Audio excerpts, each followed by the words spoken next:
Welcome to Third Phase UFO Report. I'm Rich Giordano from GoofOn, and here is today's report. Lots of bright lights in the sky, as always, but nothing as bright as the sun. You're gonna see something that's you're gonna think it's the sun moving around on the ground and 20,000 feet above our heads.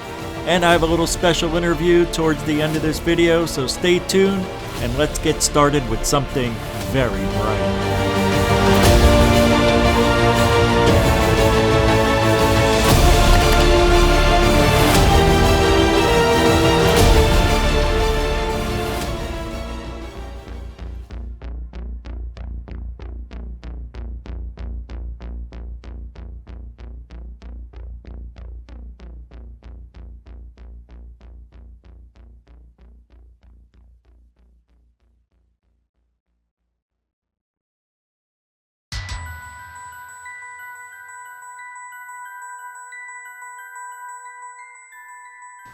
So the quality of the video is pretty low, but what we're looking at is quite incredible. If this is authentic footage of a plasmic orb, I think this is some good stuff right here.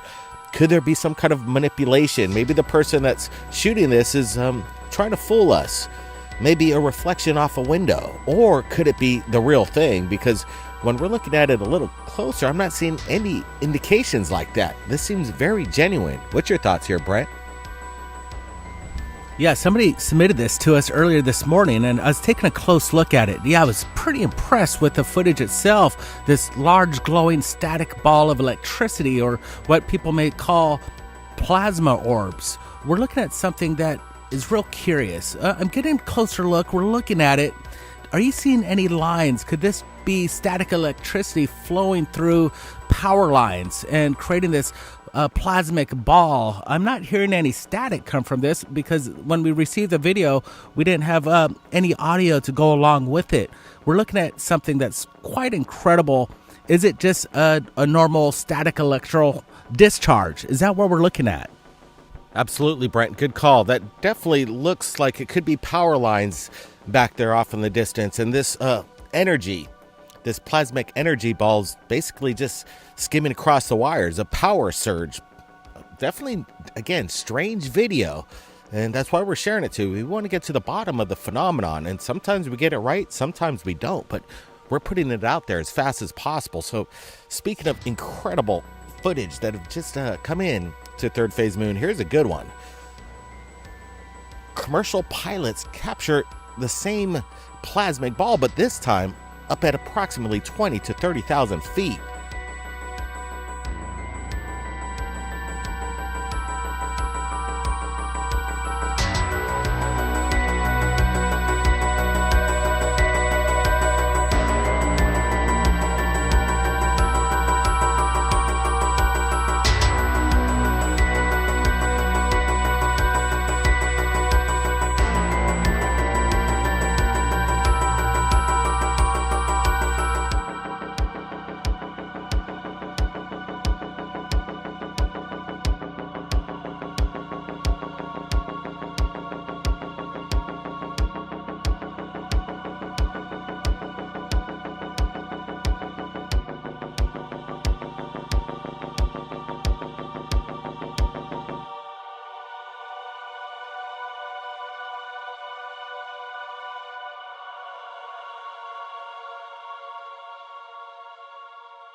All right, we're looking at this video once again, and it is spectacular to behold.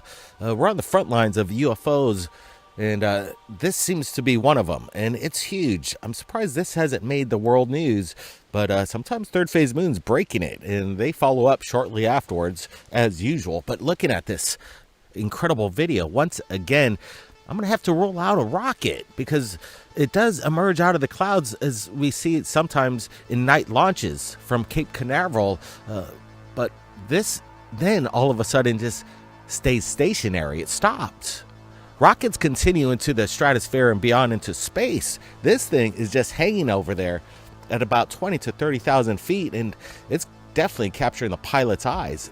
And what's crazy too, it even gets closer to the pilot.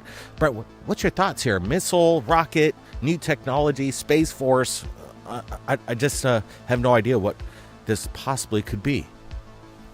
Yeah, this stuff is awesome. I'm loving this new information, the new UFO videos that we're receiving on a daily basis. What are these pilots capturing? I'm glad they had the sense of mind to pull out the camera and film whatever this is. I'm not seeing any rocket thrust or the smoke trail behind it. I'm just seeing this bright glowing orb. It looks like a mini sun just pop out of the clouds and starts to go skyward and then just hover there. It just stops. Rockets don't do that, so I'm ruling that out. Could this be a drone? Have we ever seen a drone with this kind of luminosity that could light up the clouds this brightly? I've never seen anything like it. Could this be new technologies, Space Force, or something more otherworldly? That's a big question. Yeah, I'm with you, Brent. That is the big question. I'm possibly thinking that it could be the Starship being developed by SpaceX, where he's sending up the Starship, then it comes down and does this horizontal flip and becomes an airborne vehicle to land and vertically land on the pad. But I'm not aware of Elon Musk launching the Starship at night, and he hasn't done this in quite a while, so I'm gonna have to rule out Starship. This is something spectacular, and I'm so glad we're sharing it with you. Good stuff. Welcome to I don't know what to believe video. All right. My instincts tell me, and I don't like to say this, but it looks like this is one of those videos that's too good to be true. Meaning, it might be CGI. Now, there's some things about this that look like it's legit. And that is the lens flaring and reflections, or you can see that light is actually hitting the camera because of you see that at the bottom right there? That's a light source hitting inside the camera housing, of the lens. That's there. I think that's actually there, but I don't really know. I'm putting it out there because I want to believe so badly. But if this is real, this is absolutely one of the most incredible things I've ever seen. I do not disbelieve in I don't know if they're spirit orbs, but I'm going to say energy orbs, like earthquake lights. And I don't know, man. It just, I had an experience with a very small orb, and I know they exist. I don't know about this. This is, it seems to be right. The light seems consistent on the ground. It seems to dissipate correctly, and when it flashes and it gets bigger and a little smaller, you can actually see that on the ground. I want to see how this disappears. I want to take a look at this a little bit closer. Let's see here. Right at the end.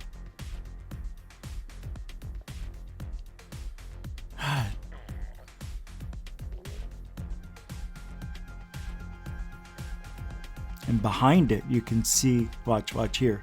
Oh. Well, we went into the next video. This one here is from an airplane. I think this one looks legit too. It is very hard to tell, but you can see. Yeah, I believe this one's for sure real, but what is it? Is it a rocket? You don't see the plume coming out the back end of the rocket like you normally would from the expulsion of fuel, rocket fuel. Yeah, this looks unbelievable, actually. I like the way it's reflecting inside of the cockpit. You see it at the top there? It's legit, whatever this is. Hey, people have been reporting these for decades, if not as long as man has been around. these lights have been written about, documented. Not only that, documented by our government, pilots of all, of all levels, military and commercial, civilian, private. Pretty wild stuff. Let me know what you think. It's pretty awesome. Next one.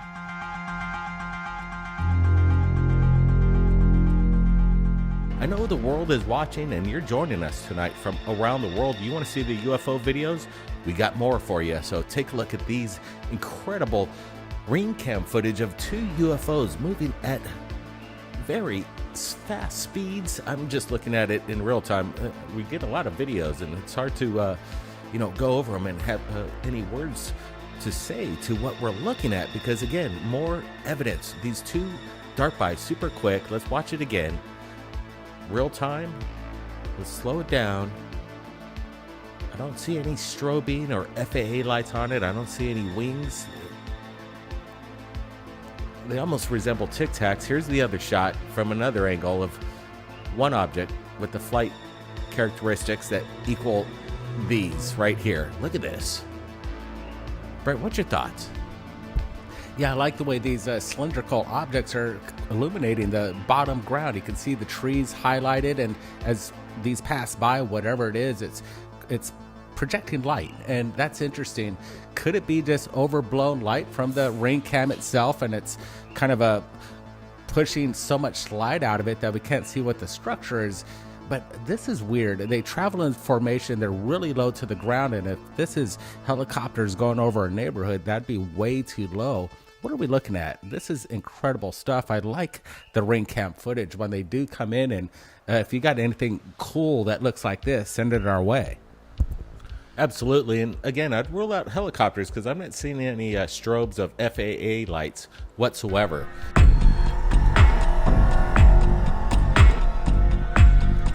All right, ring cam footage. Love ring cam footage because it's just happening when it happens. Nobody's holding a camera. This is just happening in the sky, and nobody planned this. But it's interesting because, when we look at these, I wonder if it's just compensating, like the light is compensating. I mean, the camera is compensating for the light being very bright, and it's overflowing the object. It's flooding the whole thing, and I don't know. It's real. They're definitely there. But what are they? You can see one in the background in the bottom left. Not this one, but not here. But it's interesting. One of those follows the other one. Watch. Boom. Could they be drones? I don't think so. Here, watch the bottom left in that tree, not the palm tree. Watch. See that? I think this might be airplanes. No, I mean, they don't fly that close together, so I don't know, guys. And it's okay to say I don't know. It's okay. I have no problem saying that. I'm not an expert, so I only know what I see. Okay, so the next thing we're gonna watch is an interview with Alan C. Tolman. This is amazing. This goes back to 2006. Check it out.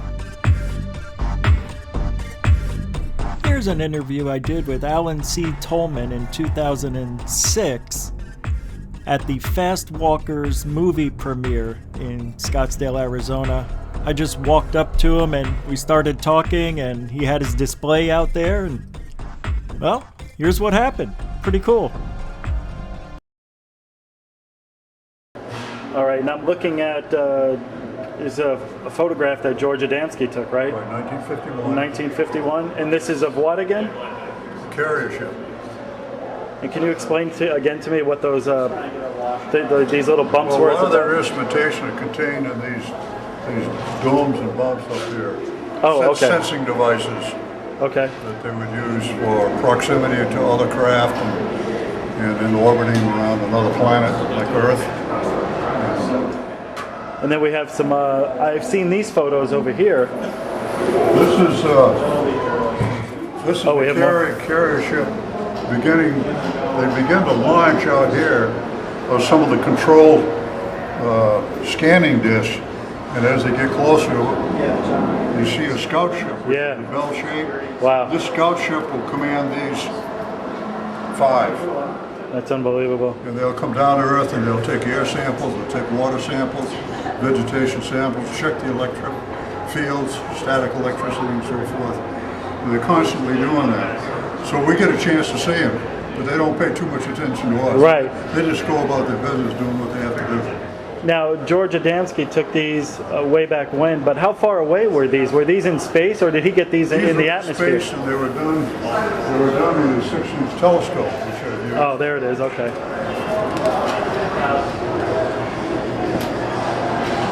This is a German type 3x4 plate type camera. I've used that. It takes excellent pictures, got excellent optics. Wow. And here he has a 15-inch dome with a 15-inch telescope. And a UFO that came down when I was there using a scope came down right behind the 15-inch dome right in this area right here. That's unbelievable. And what year was that? We have 4 witnesses to that. What year was that? That was in 1955. How come you don't think we've had any photos like this since then? I mean, we've seen a few things, but nothing to this. Unbelievable. George was an early contactee, and people from all the worlds kind of picked him out as the person that wanted to contact. Right. So they gave him the picture-taking opportunity. A lot of people said, well, his pictures look like his stage. Right. Well, yeah, they hung him in space and go ahead, shoot away. Get your best him in England in 1954. Oh, yeah, okay. You come around Took here. this craft perfect. during the day. Oh, yeah. Coming closer and closer, and then it finally comes down and lands. It's the same That's unbelievable. ship as Adamski took, you know, the scout ships. They're called scout ships. Okay. They hold 3 to 5 people. And this ship landed, and the guy got out and spent an hour talking with Cedric Allingham, and he's got a book. That's unbelievable. But I would say they're all back in the mid-50s. Early 50s, mid-50s, late That's 40s. good stuff. Nobody was afraid of flying saucers. Right. Nobody was being ridiculed. Right. There were no movies about them, really. Nothing. And what's this colored one here I see? I think I've seen this once before. Yeah, a 14-year-old boy in Tulsa, Oklahoma took this with a camera. You see the 2 portholes. Yeah. You see the flange. And then underneath is some of the multiple colors that they sometimes generate. Sure. Depending on what energy they set up on the skin of the ship. Their ships are 2 ships, one inside of another, like a thermos bottle. That's so that whatever voltages they play on the outside does not adversely affect the people on the inside. Okay. So the inside ship is like a Faraday shield that you learn in basic physics in high school, remember? Yeah, sure, barely. Barely. For me, it was only 20 years ago. Oh yeah, right. I remember that.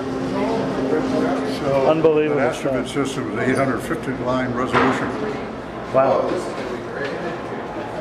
Now, did you modify this for your? Video camera goes in the eyepiece. That's the video camera in the eyepiece there. Astrovid 2000. And what we do is take the signal and just play it into a 27-inch color TV. And then Unbelievable. I put my camera, my Pentex point and shoot, on a tripod in front of the screen and shoot into the kind of resolutions of pictures I get. That's beautiful. And I've had professional photographers tell me you can't do that. And I just tell them that's why I do it. It's beautiful. Oh, is that what that is? Yeah. I thought it was a shadow. That's the Great Wall on the moon right Great there. wall or straight wall. Yeah. Wow, that's And this neat. little crater right here beside there, Yeah. that's Bert. If you ever want to know what Bert was or where Bert is, that's Bert right there. What's Bert? That's the name of the crater. You know, people of Earth, we got to name everything. Right, we do. So Bert's right by the big wall on the moon.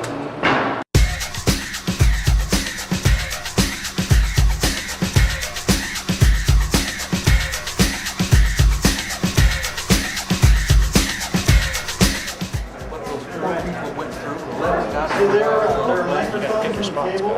Check the weather and pick your spots. I refuse to fly. I refuse to fly. They pulled together to be able to. While I was attending Northrop Aeronautical Institute and working for Douglas Aircraft in El Segundo, California, I had heard about George Adamski, and one of the Sunday newspapers, he had his story and his pictures of contacts, plus pictures of his ships. Well, I had, by that time, seen so many during the day and the night that I felt I would like to go up and meet this gentleman. On the weekend, he would entertain people who would come to see him, military people, engineers, scientists, people from all walks of life. He had taken some beautiful pictures of the scout craft as well as the carrier ships. I went up to see him. He had a 6-inch telescope that he used to take the pictures of the flying saucers. And in using that scope, when I finished, I was just about to take my eye off the eyepiece when there was a blue-white streak that went by, and I jerked my head up to see if I could see it, and I didn't. And I looked at his 15-inch telescope dome, which was a couple of 100 yards from his house. And there was a big flare-up blue-white light, and then it kind of closed back down. No noise. First I thought it was an explosion, but it was a little slower than that. And there was an elliptical flying saucer. It looked to me like it was hovering above the ground. So I heard it increase its frequency, and it got brighter and brighter, and it was really pretty hard to look at. And it shot straight up until it looked like one of the stars. If you've ever been to Mount Palomar at night on a dark night, boy, they're big and bright. And that's it, taking you down the wormhole into the digital highway back into your reality you call life. This has been another episode of Third Phase UFO Report. I'm Rich Giordano from GoofOn. That's Giordano's UFO Network, or Greatest UFO Network on YouTube. I want to thank ThirdPhaseOfMoon, Alan C. Tolman, and all the panel members. We'll see you next time on Third Phase UFO Report.